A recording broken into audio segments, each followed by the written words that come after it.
तमिलनाडु के मुख्यमंत्री MK. Stalin के बेटे उदयनिधि स्टालिन सनातन धर्म से जुड़े अपने एक बयान के कारण इन दिनों विवादों में घिरे हुए हैं। सोशल मीडिया पर कड़ी आलोचना झेलने के बाद उन्हें अपने बयान को लेकर सफाई देनी पड़ी थी। दरअसल तमिलनाडु सरकार में खेल मंत्री उदयनिधि के पिछले कुछ सालों की राजनीतिक जीवन की यात्रा को देखा जाए तो वो अपनी विचारधारा मजबूत करने के नाम पर राज्य में अपनी जड़ें मजबूत करने में जुटे हुए हैं।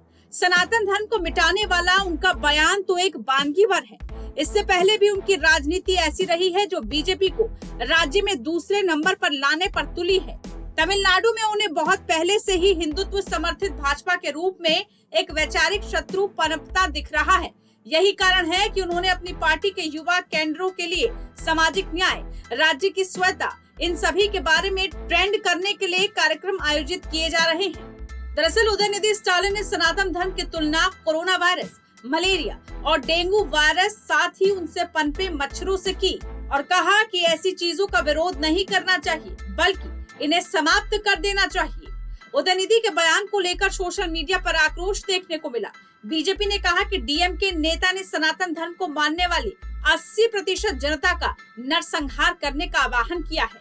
हालांकि उदयनिधि ने उनके आरोपों को खारिज कर दिया। इन सब के बीच उदयनिधि स्टालिन का धर्म क्या है, इसको लेकर चर्चा शुरू हो गई है।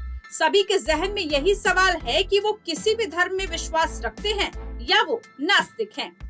दरअसल उनकी कुछ पुरानी फोटोज भी इन दिनों सोशल मीडिया पर काफी वायरल हो रही हैं, जिसमें वो हिंदू देवी देवताओं के सामने दिया जलाते दिख रहे हैं। इसके अलावा उनकी एक और तस्वीर वायरल हो रही है, जिसमें वो चर्च में खड़े होकर पादरी से आशीर्वाद लेते हुए भी दिख रहे हैं। हालांकि उनके पिता एम.के. स्टालिन हमेशा से कहते आए हैं कि वो नास्तिक हैं, लेकिन उनकी पत्नी समेत परिवार के कई अन्य जने भी ऐसी तस्वीरों में दिख चुके हैं जहां वो कभी मंदिर जाते तो कभी देवी देवताओं की आराधना करते हुए नजर आए हैं। ऐसे में सवाल फिर वही उठ रहा है कि उदयनिधि स्टालिन का धर्म क्या है।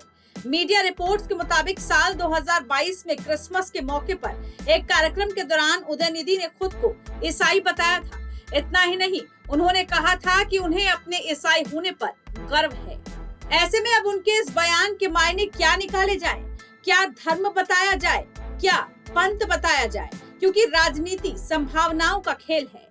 कब किसका धर्म बदलकर किस दिशा में चला जाए, ये कभी नहीं कहा जा सकता। टाइम्स नाउ भारत डिजिटल की रिपोर्ट।